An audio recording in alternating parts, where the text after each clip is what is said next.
Megan Hicks of I Run Far. I'm with Keely Henninger. She's the 2018 Lake Sonoma 50-mile champion. How does that feel? Congratulations. Thank you. It feels pretty good. It was a fun day out there, so I'm happy with it. Did you literally have fun? I literally had fun. Okay.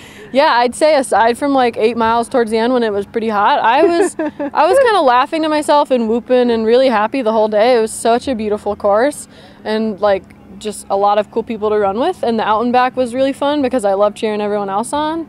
So all in all, I had a blast. So you've been here before. Your race here last time didn't quite go as good as today.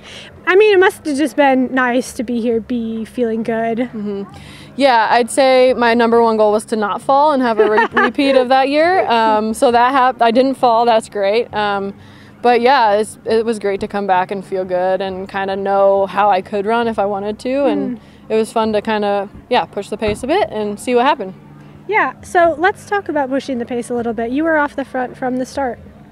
Yeah, definitely wasn't planning to run off the front in the start. I figured it would. No, lately I've just been running a pace that I know I can hold. So if that meant I was going to be in the front, I would have let that happen. And if it meant I was not in the front, I would have let that happen as well. I kind of like running within my own bounds instead of running against with someone else and trying to race their pace. So that was kind of my goal. And then, it just happened to be out the front. That pace felt really easy. So. Were you running by effort or heart rate or? Definitely effort. I'd say it was like a pretty moderate effort the whole time until the heat was kind of miserable. And then it was still kind of moderate effort. I just couldn't push much faster. So, yeah. You ended up spending a lot of time with dudes. Yeah, it was actually awesome. The dudes were great. We had a train going for probably 25 miles. And that was really cool. And then all of a sudden I look back and they weren't there anymore. And I was really lonely. So the whole time towards the end, I was just looking to find someone, but I couldn't find anybody. So excuse me, does anybody want to be my company? Exactly, yeah. So I was thinking of random things and making myself laugh just to kind of distract myself from things. So yeah, I missed the company towards the end for sure. Stephanie Howe's 7:08 course record, that was on your mind today? Oh, definitely, yeah. Okay. I thought of it in the beginning, but I told myself I wouldn't consider it until about mile 25 or 30 to see how I felt then. And yeah, at that point I felt pretty great. And then the wheels kind of fell off with the heat. I'm just not quite accustomed to it yet with all of the Portland rain and stuff. But yeah, definitely on my mind. It would have been pretty cool to get, but I'm pretty happy with the effort. I think it still went pretty close to as good as I wanted it to. Interesting, environmental trade-offs. The course was in relatively decent condition, I think, but the heat took its toll the last couple hours. Yeah, definitely. I think the course was perfect. There was a couple sloppy sections, but like I said, from Portland, that's totally normal for me. So you're actually, this is not sloppy at all. Yeah, it was pretty great. And then, I think pending the heat, it would have been perfect conditions to try to get that course record. But it's fine. That's a stout course record. That's pretty awesome. So yeah, she's a gifted runner. So is your next race Lavaredo, or do you have something else in between? Yeah, my next race is Lavaredo. I would love to race something in between, but I am getting sent to China for work, and it's kind of they're not 100% sure when I'm going, so I can't plan anything before that. Yeah. And what does the rest of your 2018 look like? I mean, that will already add up to a lot of racing miles by the end of June.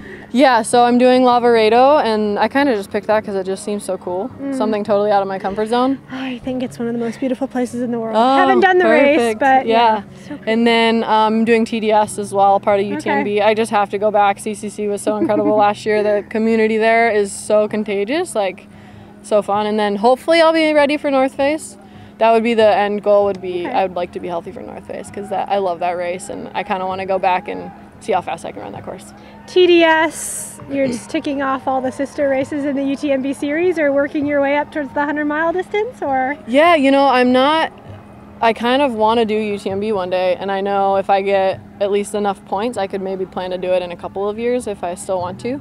But I just love the vibe there so much that's kind of why I'm doing it. Yeah. Just go be a part of that community for a long week or weekend. Oh yeah, the week is amazing. Just everyone on the course is so nice, and then the competition is great, and competing internationally is always really fun because I feel like when you run there, you kind of feel like you're part of a team with all the other Americans who run. So to me, that's really fun, and yeah, I love going to Chamonix. So it's a no-brainer for me. Oh, quite a destination, like destination locales for you this year. Yeah. Yeah, I love traveling, so I try to pick races that really appeal to me instead of races that I'm supposed to do or my sponsors want me to do. So yeah.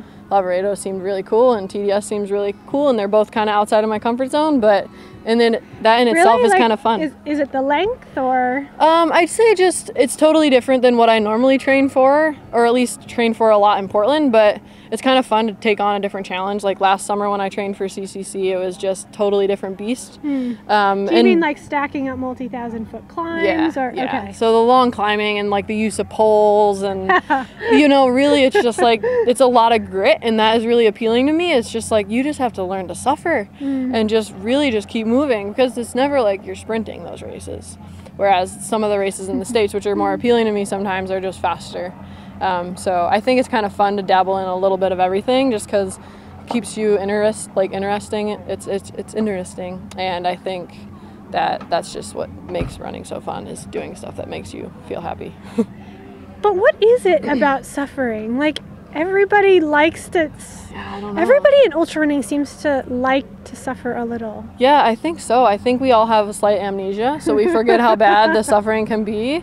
But yeah, I think suffering is just like what makes it so cool, because it's cool to push your body to its limits and see like what you can tolerate. And yeah, I think that like the hardest races sometimes, where you suffer the completely most, like for me was Worlds last summer, like those teach you the most, right? Like, and I think that's really unique about trail running. It's like you can't be 100% prepared, because there's so many things that can go wrong. And I think that's kind of fun. Perpetual like multitasking and adaptation and Yeah. Well, congrats to you on your win today. Thank you. Yeah, and see you in Europe this summer. Yeah, thanks for coming out and supporting the race. It was fun to see you guys. It was fun.